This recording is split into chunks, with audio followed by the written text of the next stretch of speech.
wa ipata ya wamama, lakini uchumbe ule uliopo ndio ule Mungu amekusudia tuweze kushare ama kushiriki pamoja na watoto wake mchana wa leo. Tutaenda na wewe katika kitabu cha Yohana, mlango wake ni wa 5. Tutasoma mstari wa kwanza tufike hadi mstari wa 9. Chumbe wetu unatoka katika Yohana 5 mlango wa kwanza. Yohana mlango wa 5 mstari wake ni wa kwanza hadi mstari wa 9. Nafikiri tutakaposoma Bwana wa amani atanena pamoja nasi kupitia katika mistari hii ambayo amekusudia. Kiwa na Biblia yako, fungua mahali pale ili twende kwa pamoja. Yohana 5 kuanza 1 ufike 9. Naomba karani kama umepata, anza kutusomea kwa utaratibu. Amen. Tumepata hapo Yohana 5 mstari wa kwanza hadi 9. Tasoma kwa imani. Baada ya hayo palikuwa na sikukuu ya Wayahudi, naye Yesu akakwea kwenda Yerusalemu. Na huko Yerusalemu penye mlango wa kondoo pana birika iitwayo kwa Kiebrania Bethesda, nayo ina matao 5. Ndani ya hayo jamii kubwa ya wagonjwa walikuwa wamelala, vipofu, viwete na waliopooza, wakingoja maji yachemke. Kwa maana kuna wakati ambapo malaika hushuka akaingia katika ile birika akayatibua maji. Basi yeye aliyeingia wa kwanza baada ya maji kutibuliwa akapona ugonjwa wote uliokuwa umempata. Na hapa palikuwa na mtu ambaye amekuwa hawezi muda wa miaka 38. Yesu alipomuona huyo amelala, naye akijua ya kuwa amekuwa hali hiyo siku nyingi, alimwambia, wataka kuwa mzima? Yule mgonjwa akamjibu, Bwana, mimi sina mtu wa kunitia birikani maji yanapotibuliwa, ila wakati ninapokuja mimi, mtu mwingine hushuka mbele yangu. Yesu akamwambia, simama, jitwike godoro lako uende. Mara yule mtu akawa mzima, akajitwika godoro lake akaenda, nayo ilikuwa ni Sabato siku hiyo. Neno la Mungu libarikiwe. Amen. Bwana Yesu asifiwe. Sote tunajua ya kwamba Yesu ndiyo ishara ya upendo. Upendo ambao tunahubiri kwenye madhabahu hii, Yesu ndiyo ishara yake. Na Biblia imetuambia ya kwamba kulikuwa na siku kuu ya Wayahudi, na katika siku kuu hii Yesu akateremka ili kwenda Yerusalemu. Siku hii kuna mtu ambaye alikuwa mgonjwa. Yesu anapoamka ili kuondoka, ilikuwa siku kama ya kawaida, ilikuwa siku kama siku zingine, lakini haikuandaliwa kwa ajili ya watu wote. Siku hii ilikuwa imeandaliwa rasmi kwa ajili ya mtu mmoja ambaye alikuwa amehitaji uponyaji kwa miaka 38. Pendo, ni ombi langu mchana wa leo ya kwamba siku hii iwe imeandaliwa rasmi kwa ajili ya Mungu kujibu maombi yako. Iwe imeandaliwa rasmi kwa ajili ya Mungu kukutembelea. Biblia inasema alikuwa amekaa kwa muda wa miaka 38. Miaka, miezi, majira na masaa haijalishi, lakini unachokihitaji ni siku moja tu kama ya leo, Yesu aweze kutembea katika mji wako. Biblia inasema Yesu akatoka akateremka kwenda kutembea katika mji wa Yerusalemu. Na siku hiyo ilikuwa ni siku ya Sabato, ilikuwa ni siku ya sherehe ama ya karamu. Na vile mnavyojua wakati wa sherehe, watu hujipa mambo tofauti tofauti, watu hujumuika katika sehemu mbalimbali, watu huenda kutembelea watu kwa sababu ni siku ambayo wameipata. Kwa hivyo hata wale waliokuwa wagonjwa wakingojea walikuwa wamejua siku hii ya leo kulingana na mipangilio yake hatutarajii mtu kututembelea, maana huko nje ni siku ya karamu na watu wako na shughuli mingi mno.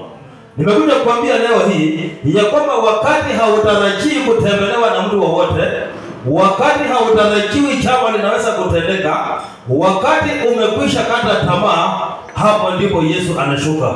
Tunasema Yesu akasema atatembea ili aende awatembelee. Akafika birikani ambapo kuna matawi matano, na haya matawi matano yanatipuliwa maji kila wakati. Kulikuwa na wagonjwa wa ugonjwa tofauti. Kuna wale wa magonjwa, kuna wale wa matatizo mbalimbali, kuna wale wa jamii zimevunjika. Wote wakawa wamekusanyika pale wakingoja maji yatipuliwe ili waingie ndani. Na bila nasema kuna mtu alikuwa amekaa tu pale miaka 38. Yaani watu ni wanadamu ni wapaya. Watu wanaweza kuwa na uwezo wa kukusaidia lakini hawatakusaidia. Walikuja wakatupa watu wao ndani, lakini wanamuacha huyu mtu akiwa pale miaka 38 akiwa amekaa pale. Unaweza kushangaa miaka hii yote alikuwa anafanya nini, lakini ni hali gani wewe unaona kwamba umekaa zaidi? Huyu mtu yuko pale, wale wanaokuja wanatupa watu wao wanamwaja pale, wakikuja tena wakati mwingine wanafanya hivyo, na huyu mtu yuko tu pale pale. Watu wanaweza kukuacha mahali ambapo unafikiria watakusaidia lakini hawatakusaidia. Watu wataweza kukuacha katika hali ngumu, ukiona kweli wana uwezo wa kukusaidia lakini hawatakusaidia. Huyu alikaa hapa miaka 38, watu wakipita juu yake akiwa tu pale. Sio kwamba hakutaka kusaidiwa, lakini kwa sababu msaada ambao alikuwa anangojea haukuwa msaada wa kibinadamu. Msaada wake ulikuwa msaada maalum ambao ungetoka kwa Bwana Mungu mwenyewe. Bwana Yesu asifiwe. Wewe uko mahali hapa unasema nimekaa miaka hii yote sijapata hata mtoto. Nimekaa miaka hii yote sijapata hata kazi. Nimekaa miaka hii yote ndoa yangu haijasimama. Nimekuja kukwambia leo hii umekaa miaka hii yote kwa sababu msaada wako sio wa wanadamu, msaada wako unatoka kwa Mungu mwenyewe. Sisi sio wale ambao tunasaidiwa na wanadamu. Sisi ni wale ambao tunasaidiwa na Mungu. Sisi ni wale ambao tunashikwa mkono na Mungu. Sisi ni wale ambao tunaamushwa na Mungu. Wakati wanadamu wanakuja wakitupa watu wao ndani ya birika, yaani birika iko pale lakini hawatakutupa ndani. Uko tu karibu na mahali ya uponyaji lakini hakuna mtu wa kukusukuma ndani. Wanasukuma watu wao wewe ukibaki. Sababu yake ni nini? Hawa watu sio wa msaada wako. Msaada wako utatoka kwa Mungu mwenyewe. Sisi ni wale ambao tunangojea Mungu ashuke siku kama hii ya leo ili akuja kutanike na sisi mahali ambapo walituacha birikani, mahali ambapo wamezoea kukupata, mahali ambapo wanajua hapo ndipo kwako. Hata wakati wanaitisha watu wa kibarua wanasema pigieni fulani simu, yeye anapatikana masaa kama hii, maana hana mahali pa kuenda. Ukienda pale mahali wanaita jobless corner, hapo ndio yeye anakaa. Kuna mahali watu wamezoea kukuona kila wakati, hata wakipanga jambo nyumbani wanaulizana naye hawahi badilika. Wanasema huyu hawezi badilika, mahali alikaa ni pale pale, hapo ndipo amewekwa. Wanaenda kila siku wakirudi wanakupata pale. Huyu jamaa alipitwa na watu wengi lakini hawaweza kumsaidia. Bwana Yesu asifiwe. Amen. Maana msaada wake haukuwa wa kibinadamu. Msaada wake haukuwa wa kawaida. Msaada wake haukuwa wa watu wale ambao wanatembea. Msaada wake ulikuwa utoke kwa Yesu Kristo mwenyewe.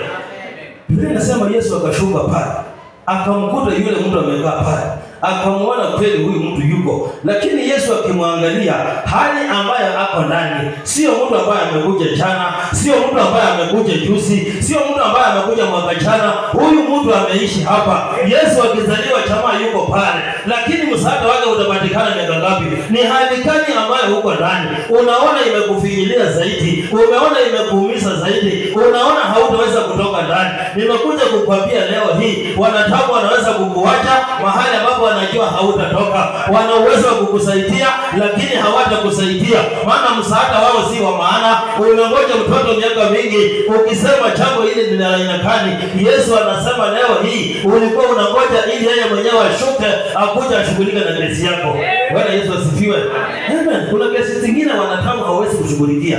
Ya huyu jamaa alikuwa pale, na hawa watu wakikuja walitupa watu wao, wakamwacha wakaenda. Wengine wakiwa huko nje wakawa pia kuna mgonjwa, wakasema tuonyesheni mahali mlipeleka, wakasema twende tuwapeleke, maana walikuweko kwanza. Wameleta wengine wakawaonyesha pale, wakaona na huyu mtu wakati alikuja mwaka jana, si tulimwacha pale, lakini hawana jambo la kufanya, wanamwacha tu pale pata wanaenda, yeye amesubiri tu pale. Lakini Yesu anapokuja anamtazama huyu mtu amekaa pale amejihurumia, hana msaada wowote, anamsalimia salamu za kawaida, anamwambia habari yako ndugu yangu. Huyu jamaa anamwambia mzuri mfalme. Yesu akiangalia huyu mtu anaona kweli kuna tatizo. Yesu akiangalia huyu jamaa anaona mambo si kawaida. Wenda leo hii Yesu anakuangalia, anaona mambo yako si kawaida, anaona maisha yako haiko vizuri, anaona ndoa yako inayumbayumba, anaona kazi yako haisimami, anaangalia kweli, anaona matatizo, lakini anataka kuuliza jambo moja. Yesu alipomwangalia akamsalimia, wakasalimiana vizuri, akamuuliza hapa unatakaje? Huyu jamaa akamwambia chama alilomwambia ya kwamba Yesu, hawa watu unaona wamekaa hawa wote wako na familia zao, wakati mali yanatibuliwa wanawekwa ndani, lakini mimi miaka hii yote nimekaa hapa Yesu, miaka 38 ni mingi, hakuna mtu akinurisha katika kisima. Yesu alimuuliza swali moja ambaye anakuuliza leo hii. Aliuliza huyu mtu akikaa pale, je, unataka kupona? Leo hii Yesu anakuuliza tu swali moja, je, unataka kutendea nini? Alimuuliza huyu mtu, je, unataka kupona? Anakuuliza leo hii, je, unataka kupona? Je, unataka heshima yako irudi? Je, unataka kazi yako irudi? Je, unataka biashara yako isimame? Je, unataka jamii yako ikombolewe? Je, unataka njia zako zifunguliwe? Ni nini unataka kufanyia? Huyu jamaa Yesu alimuuliza, unataka kupona? Jamaa akasema ndio, kwa sababu watu walimwacha pale, wameenda wamerusha watu wao, wamerudi wanamuona yuko tu, hakuna mtu anashughulika. Kumbe msaada wake sio wa kawaida. Usishangae kwa nini mambo yako imekawia. Unasema nimekaa miaka hii yote, watu wanacheka wa nyumba kinunua mashamba, mimi nimekaa kwa nyumba ya kukodisha tangu wakati wa Kibaki akitawala. Nimekuwa Nairobi hii, Uhuru ametawala, bado niko Nairobi hii, Ruto ameingia kwa kiti, niko Nairobi hii, lakini mambo ni yale yale. Unashangaa ni kwa nini umekwama pale. Unajaribu kufungua kwa biashara, kanakataa kuinuka. Unajaribu kufanya jambo, mambo haisongi. Wakati uliingia Nairobi, ukiangalia miaka imesonga miaka 10, imesonga miaka 15, imesonga miaka 20, hakuna jambo limetendeka. Kuna wale wamekuja nyuma yako wameanza kujenga, kuna wale wamekuja nyuma yako wameanza kuinuka, mpaka unajiuliza ni jambo lipi lililotendeka. Lakini nakupa moyo leo hii, usife moyo mpendwa, maana msaada wako si wa kawaida, msaada wako si wa wanadamu, msaada wako si wa mjomba yako, msaada wako si wa serikali, msaada wako si wa MCA, msaada wako ni kutoka kwa Yesu mwenyewe. Amen. Huyu jamaa wamemleta wakamweka Berikani. Waliomleta sijui walimwambia nini. Wakati walimleta wakamwambia mahali watu wanapata uponyaji ni pale, wewe kaa pale siku utakayopona. Labda hiyo ndio walikuleta, wakakuonyesha Nairobi, wakakuambia Nairobi ndio hiyo. Sasa wewe ngangana nayo, hujui uanzie wapi, hujui uende wapi. Kila mahali wanapotangaza, ukisikia wametangaza recruitment ya polisi, unakimbia pale na makaratasi yako yanatosha, yamehitimu, ndio unapita vipimo vyote, mnawekwa mbio, unakimbia, unakuwa number 1, mnafanya kila kitu, unapita. Ukienda kwa laini unaambiwa pima mikono, inapita. Lakini ikifika mahali hapo sasa ndio inakuja shida. Mtu atakaye kushika mkono ili akutupe ndani ya birika, huyo ndio umekosekana. Vyeti vyako vinaonyesha umefaulu, masomo inaonyesha ulisoma vizuri, digrii uko nayo kwa mfuko, lakini inapofika mahali kuna mtu mwingine anatoka nyuma, wale ambao wana ushawishi, wanakuja na pesa, wanaongana, wanaruka mbele yako, wanamuingiza mtu ndani ya hiyo serikali wakati wewe uko pale. Sio kwamba unataka kusaidiwa, vyeti vyako ni vizuri ndio, lakini kwa sababu huna mtu wa kukurusha ndani ya birika, hiyo birika ya wanajeshi ambapo wanaingia wakichukuliwa, hiyo birika ya polisi ambapo wanaingia wakichukuliwa, hiyo birika ya walimu, wakati inatangazwa umefikishwa kwa mlango, ukaambiwa birika ndio hii, lakini mtu atakaye kurusha ndani ya birika, huyo ndiye Mungu. Bwana Yesu asifiwe. Kuna vijana wamesoma, si hata hawajasoma, makaratasi wako naye. Wakaletwa karibu na peleka, wakaambiwa hapa ndio msaada huko. Aliyekuleta hapo hajakusaidia. Maana huyu ndio walimsaidia, wakamleta karibu na uponyaji. Lakini hawajui atapona vipi. Wewe uliambiwa ulipofanya mtihani, leta makaratasi yako ili watu watakapoandikwa katika sindikanzo, kesho tuone vile utakusaidia. Leo hii makahali yaliwekwa yamekaa pale. Yanahitaji mtu atakaye kuja akurushe birikani. Lakini kwa sababu kwenu hakuna pesa, hakuna mtu atakaye kushika mkono akurudisha katika hiyo kitendo cha jeshi. Wanasema hata hizi vitu wanafanya wakikimbia kiwanjani, wakipima watu miguu, wakihesabu mpaka meno, wakiangalia macho, wakuchaguliwa walishachaguliwa. Hii wanafanya tu kufunga watu macho. Wewe utafanya namna gani ili uweze kuingia pale? Mahali walikuacha wamejua ni pale, wakienda wakirudi huko tu pale. Lakini leo hii nimekuja kukuambia, huyu jamaa alipotoka pale, alipoambiwa simama, kweli akasimama, miguu ikapata nguvu, akaanza kutembea akienda. Alifika mjini, akakutana na wale watu, akawaambia, wewe ulirusha mtu wenu ukaniwacha pale, wewe ulirusha mtu wenu ukaniwacha pale, wewe ulirusha mtu wenu ukaniwacha pale. Lakini mimi vile nimekuja, sijakuja kama nyinyi, mimi nimekuja tofauti. Nyinyi mliambia ingieni kwa kisima, mimi hata kisima sijaonya, mimi hata maji sijayaonya. Yule aliyetumana malaika nimekutana naye mwenyewe, ameniambia amuka na uende. Nyinyi mliingia kwa kisima, mimi si kuingia. Wengine wataingia kwa kisima, wewe hutaingia. Wengine watashikwa mikono, wewe hutashikwa mkono. Wengine watapeana hongo, wewe hutapeana hongo. Maana yule anayetawala ndiye anayekuja leo hii ili akuingize katika hiyo itara. Amen. Mumeenda mumeng'ang'ana, umefanya hizi vitu zote, lakini ikifika mahali ya mtu kukushika mkono akuingiza kwa birika, huyu jamaa ameng'ang'ana na yeye. Wamemtoa kwenye umemtoa, wamemleta mpaka pale, wamemfikisha kabisa, uponyaji iko hapo, lakini kuingia pale kwa uponyaji imekuwa ni shida. Na hivyo ndivyo maisha yetu siku hizi yanatatizika.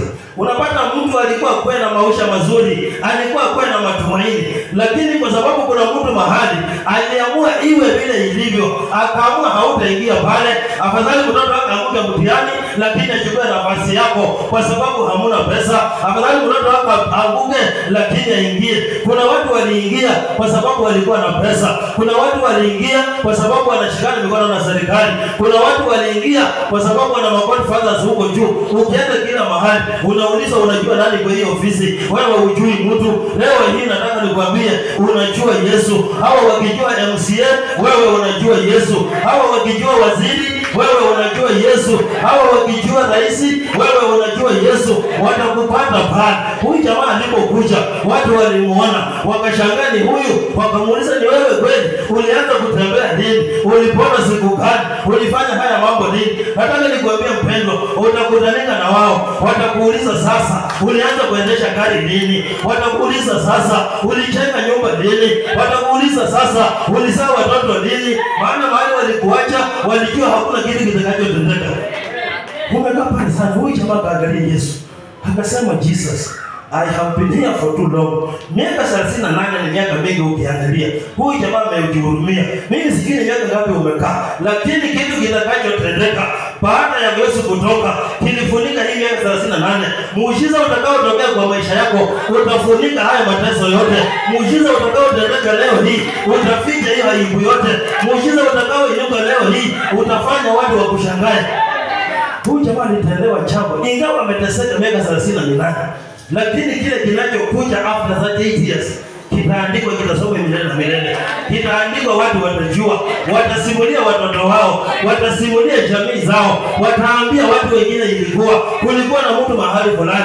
Maana walikuwa wanaulizana, huyu naye ni mkani. Mnakumbuka yule mzee, wanasema ni mkani, yule amekaanga pilika miaka 38. Tumemwona leo anatembea, tumemwona leo yuko kwenye miguu. Wengine wanasema hatutaamini mpaka twende tuone. Watakutafuta mahali huko, maana wamesikia umefanikiwa. Watatafuta mahali umekaa, wamesikia milango imefunguka. Watatafuta mahali unatembea, wataambia yeye yuko. Utakutana nao katika polisi, wanakuuliza ulifikaje huku? Waambie nyinyi mlishikwa mikono, mimi sikushikwa mkono. Yule anayeleta watu aliniambia simama na uje katika hiyo polisi. Watakukuta kwa idara ya walimu. Wewe ni headmaster mahali. Wanashangaa ulifikaje? Na sisi wapesa watoto wetu bato. Waambie mimi si kupitia hiyo njia. Wakati mniingia kwa birika, mimi si kuingia kwa birika. Haleluya. Amen. Huyu hakuingia birikani, wale waliingia kwa sababu wana uwezo wa kibinadamu wa kushika tu mtu na mtume kwa birika, lakini pata wanakataa na huo uwezo. Wangechukua ujamaa mlishe kwa birika, mambo ingekuwa tofauti. Lakini namshukuru Mungu maana alimwacha kae pale miaka 38 ili ijulikane. Na tena siku hii ni siku ya sikukuu, pale ambapo kila mtu ameenda shughuli zake, ndio Yesu anatembea. Yesu hakuchagi haraka, anakuja wakati kila mtu ameenda, anakuja wakati umebaki peke yako, anakuja wakati hauna maana. Umepigia ndugu yako simu, ukamwambia mtoto amefukuzwa shule, anakuambia nikakusaidia ndio, lakini naenda Nyayo kuona mpira kuona ni ya maana kushinda mtoto wako. Umesema nina mgonjwa hospitali, wanasema tungeweza, lakini wiki ijayo tunaandaa pasta ya mtoto ina karibu 1,100. Wewe unahitaji 20 za mgonjwa, wanakuambia ngoja kwanza tufanye badi ya 50 ya mtoto, tutajua mambo yako baadaye. Huyu jamaa alikaa pale, hakuna mtu anamjali. Hawakujua kila kitu kinatengenezwa, hawakujua kuna mtu atakuja, hawakujua kuna siku ataamuka. Lakini Yesu aliposhuka mara moja pale wamekuacha wewe mahali huko, wameenda katika sherehe, wanajua wakirudi watakupata pale. Labda wameenda ngambo, wanajua wakirudi watakupata pale. Wacha nikwambie mpendwa, mtakutana nao kwa ndege, wanakuuliza umekuja nini, umesindikisha nani, ni nani amekuonyesha huko? Waambie sijasindikishana, ni mimi ninasafiri. Waambie sijasindikishana, ni mimi ninaenda. Maana yule aliyekushika sio nimekutana naye, nimekutana na mwingine zaidi. Ameniambia hizi njia za kando wachana nazo, mambo ya kushika mkono wachana nayo. Mimi ndiye Yesu ninayefanya mambo haya. Bwana Yesu asifiwe. Amen. Kuna watu wamepoteza vitu vingi, mpaka ukikaa unajihurumia, unashindwa ili kuacha. Kwa nini maisha yangu ilikuwa hivi? Nimekaa kwa miaka mingi. Unamwambia Yesu imekuwa too much. Nimekaa hapa zaidi miaka 38. Watu wanatoka nyuma wanapona. Wale tulianza nao wote hawako. Wengine wanakuja wapi wanaenda. Mimi nimekaa tu pale. Hilo ndio swali unajiuliza, ni nini kilitendeka? Muujiza wako sio wanadamu. Muujiza wako sio watu wa kawaida. Muujiza wako sio mjomba yako na tajiri. Hata kama una mtu katika jeshi, wachana na yeye. Amekutanganya vya kutosha. Hata kama una mtu katika city council, wachana na yeye. Amekutanganya vya kutosha. Hata kama una mtu katika TSC, wale wanaandika walimu, wachana na huyo. Amekutanganya vya kutosha. Huyu jamaa alichoka, akakata tamaa, akasema kama nikukufa, mimi nitakufa hapa. Kwanza siku hii ya leo hakuna mtu anakuja, watu wameenda sherehe, tunajihurumia hapa sisi wenyewe. Hata malaika hatujui kama atashuka. Wakingojea malaika siku hiyo, malaika hakushuka. Waliona picha tofauti ya mtu ambaye amezidi malaika, ya mtu ambaye ana uwezo, ya mtu ambaye ana nguvu, ya mtu ambaye ana mamlaka. Akiingia pole pole, wakashindwa anaenda wapi. Akamwendea yule jamaa ambaye alikuwa amekaa pale hiyo miaka yote. Yesu akamweka kwa huyo jamaa, akamwangalia vizuri, akajua hii mambo yake si ya kawaida, kesi yake ni ya dharura. Leo hii ndugu yangu, nataka nikwambie, mwambie Mungu my case is urgent. Mwambie Baba, nimekaa hapo kwa muda mrefu, sioni maisha ikisonga, ni wakati wangu wa kutoka. Ninaomba leo hii Yesu aliyeshukia huyo jamaa, akashuke kwa jamii yako, akashuke kwa ndoa yako, akashuke kwa nyumba yako. Na atakaposhuka, hata wacha mgonjwa hata mmoja, hata wacha kiwete hata mmoja, hata wacha mwenye njaa hata mmoja, atawaponya wote, maana amekuja na mamlaka. Ni mambo ya kushangaza. Unaweza kuangalia katika maisha yako ushindwe ilikuaje. Mimi hata mwenyewe nikiangalia hivi, mahali niko sidhani kama pale ndio ningekuwa. Kwa sababu nikianza kusoma shule kidogo tu, nilisoma miaka 8 shule ya msingi. Tulipoingia shule ya upili ikawa ni masomo ya kubahatisha. Una school fees, unafukuzwa, unaingia. Mimi headmaster alikuwa anakuja nikimiona, naruka hata kwa dirisha, nitoke mskulani ama nikae chini ya meza ili amalize kufundisha aende. Ikawa ni shida zaidi. Ikafika wakati wa kuandikisha mtihani wa kidato cha 8. kidato cha 4. Tulikuwa tunaandikisha mtihani na shilingi 1200. Mama yangu akaangalia, ile nimefanya mtihani wa msingi wa darasa la 8. Nilifanya vizuri zaidi. Mama akawa na matumaini mengi ndani yangu. Akajua hapa Mungu atafungua njia. Sina pesa ya kulipa mtihani na siku zimefika. Mama yangu alikimbia, akaenda mpaka kwa nyanya yangu ili kwenda kutafuta pesa. Mama ako na shilingi 1000 lakini 200 hakuna. Wakati hiyo pesa ilikuwa ngumu. Mimi mtihani wangu kurejesta haukurejistiwa kwa shule. Mama alikuja akaambiwa saa imeisha, mwalimu ameshaenda. Mama alikimbia mbio akifuata mwalimu mkuu. Mimi mtihani wangu wapendwa uliandikishwa kwa barabara. Mama alifuata mwalimu akamwambia mwalimu, hizi ni pesa za mtoto wangu, wacha akafanya mtihani. Na nikafanya mtihani vizuri, nikapita mtihani, ikawa matokeo ya kufurahisha, matokeo ya kupendeza. Lakini sasa ilifika mahali wakati watu wanaamua wacha iwe vile ilivyo. Nilipata grade mzuri zaidi, C+ ya 62 points. University walikuwa wanaingia na 59 wakati hiyo. Lakini imefika wakati sasa mtu wa kunishika mkono aniingiza kwa pilika. Mahali watu wanaingia pilika ya university, pilika ya masomo, pilika ya kusonga. Mimi sikuweza kuingia. Maana kuna wengine walisema wacha tushike watu wetu mkono tuwarushe ndani ya pilika. Lakini kufikia hiyo wakati bado sijakufa moyo. Bado ninaambia Mungu, nimekaa kwa hali hii kwa muda. Sikuwa nikae hapa. Kuna mtu anakaa mahali kwa sababu ya jina lako. Kuna mtu ako ofisi kwa sababu ya jina la mtoto wako. Kuna mtu anafanya kazi kwa sababu ya sherehe ya mtoto yako. Lakini leo hii ninakupa tumaini ya kwamba Yesu yuko mahali hapa. Anasema unataka nikufanyie nini? Wacha wale walioshikwa mikono mtakutana nao pale. Saa nyingine utaingia tena, mtakutana katika parade ya pass out. Hata kwa kiwanja hamutakutana, kwa training hamutakutana. Wakati rais anakuja, anakagua kwa rite, anatoa makurutu, wale wamehitimu kijeshi, hapo ndipo watakuona. Wanakuuliza umefikaje kwa hii laini? Hii muda yote Bwana ukutuambia uliingia kwa sababu walikuacha pale. Wanajua wakitoka watakuja wakupata tena pale. Next recruitment wakuje tena wakucheze. Lakini nakwambia raundi hii hawatakucheza. Wanaangalia mahali walikuacha na mahali ambapo wanafika. Wanaona hunanga akili. Wanasema huyu ananga michoro, huyu ananga msimamo, huyu ananga misitari, huyu hajui mashimo. Wacha nikwambie leo hii yuko mmoja anayejua hayo mashimo. Yuko mmoja anayejua hiyo michoro. Yuko mmoja anayejua hiyo mipango. Wanakuona utumiaji akili. Maana mahali ulikaa tu pale, hapo ndio bado huko. Waende miaka warudi, wanakupata tu pale. Si ati ni akili hauna, ni kwa sababu Yesu amesema yeye mwenyewe atakuja. Hataki mtu akusaidie, hataki uongane, hataki ushikwe mkono. Yeye mwenyewe atakuja. Amen. Wanakuangalia wanashinda huyu naye kwa kila kitu. Tumetoka nyuma, angalia mahali tumefika. Mahali tulimwacha bado yuko tu pale. Ninakuambia leo hii usikufe moyo. Maana Kristo yeye mwenyewe ameshuka. Yeye aliyekuja ili atawale. Anataka atawale ndani ya maisha yako. Ninakumbuka hata wakati Kristo anaenda Nazareti akiwa amekufa, hakuenda siku hiyo. Alienda wakati wamekata tamaa. Wakati wamejua huyu hawezi, wakati wamejua huyu ameisha, wakati wamelia kilio imeisha, ndio Yesu anatokea pole pole. Wanamwambia Yesu ungekuja jana, Yesu ungekuja juzi, leo umekuja kufanya nini? Akamwambia mimi ndio ufufuo, mimi ndio uzima. Hata kama hawakuelewa, lakini ilifika mahali muujiza ulitokea. Na mkumbuka Petero akiwa gerezani, asubuhi amengoja, hajaona mtu. Amefika saa 4, hajaona mtu. Saa 8 ya mchana Petero yuko peke yake. Saa 9 imefika, Petero amejihuzunisha. Imefika usiku, wafungwa wanaenda kulala. Petero amekata tamaa, anangoja nyonge kesho.